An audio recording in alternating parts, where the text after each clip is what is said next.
Last week at Seoul, former Treasury Secretary Larry Summers made headlines when he told us here on this show that the U.S. could be facing a decade of weak and stagnant economic growth. We also spoke with Passport Capital founder John Burbank.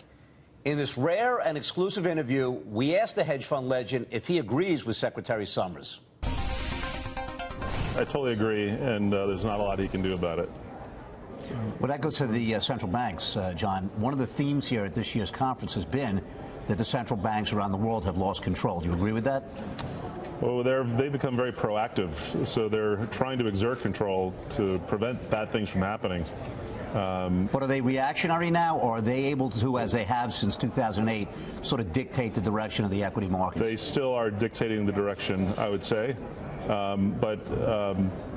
I thought there was going to be a deflationary collapse to begin the year. Right. And in some respects, maybe for the wrong reasons, the Fed actually flip-flopped at a time which actually rescued the markets temporarily.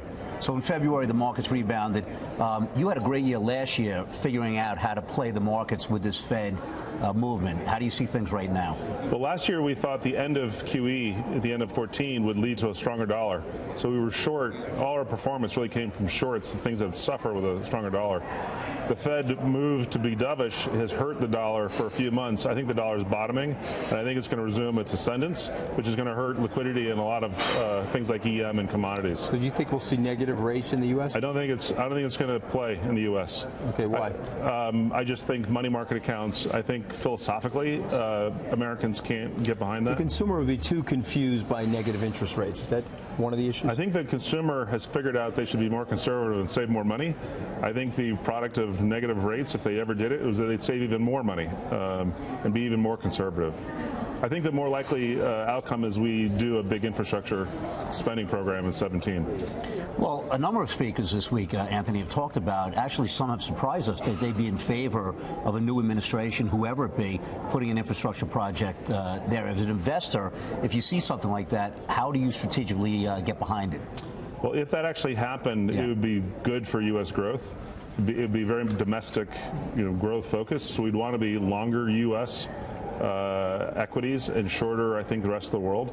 The issue is what level will the dollar be, and will the Fed participate in such a way to lower the dollar or not? That would determine a lot how long I'd be the U.S. market. The market's overvalued right now. What do you think the catalyst, John, will be that finally brings the market down? So I can come up with three tail risks. One is we enter a U.S. recession. We only grew 0.5% in the first quarter, and I think the way consumer and retailing stocks are trading, it's getting worse, not better. The second is China. They have to recap their banks. NPLs are huge. The question is, when do they do it? I think they're waiting till after the election as well. I think they fear Donald Trump and too big a change right now for their own political reasons. The third is the risk of Donald Trump actually winning. It's feared more by foreigners than actual Americans. Do you fear it? I actually don't.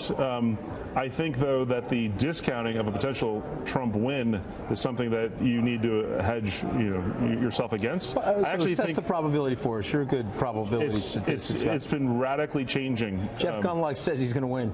You think he's going to win? I think there's a very good chance. I really do.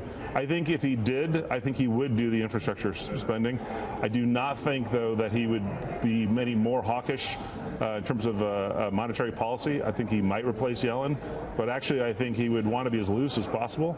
I think it could be the fear, the setup that I think, the dream setup for me as a hedge fund is we do get a U.S. recession, we do get a China deval, Trump is elected, there's a washout of liquidity. That sounds like a 2008 washout. Well, and then in 2017, after this recession is widely understood, there is a big infrastructure program.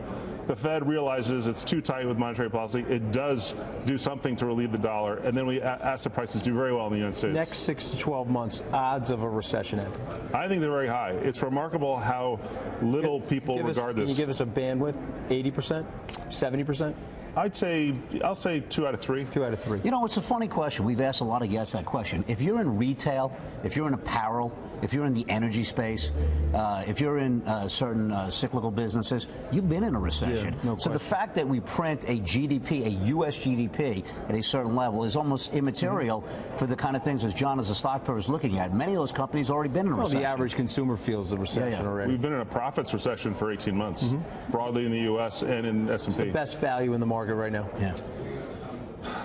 If you mean something that will go up in the next 6-12 months, it's not the best values. The things I think that do the best are the most defensive companies in the market. Like? Well, it could be it's dividend-paying stocks, it's staples, it's things that are safe. Even gold stocks have become beneficiaries of a risk-off market. I'm surprised you don't think, knowing how you've achieved that great performance record, I'm surprised you don't think those dividend-paying stocks are so overvalued, because QE has forced so many people into these names for the income, and they don't realize what the principal risk is. So what's the 10-year going to be? So you think the 10? It's 175 now. What if it's right, so what if it's 1? It'll continue to buffer there. It's a relative trade, and it's a safety trade. Yeah. Well, I got to give you credit on that, because you were one of the first guys to basically predict this downward trend and the persistence of it. And you're basically telling our viewers that there's not an awful lot that we can do from a macroeconomic policy side to adjust back to something more inflationary. No, there's a business cycle. Unfortunately, the Fed doesn't, as I understand it, do not actually encounter demographics as a big part of their policymaking. When the demographics of today's world is entirely different than it was in the last rate hike cycle in 2004, 1994. We're just too old. We have too much debt, and now China is just disintermediating labor, and now technology, the internet, is doing the same thing. Our thanks to Passport Capital's John Burbank. That's it for Wall Street Week. Thanks for watching.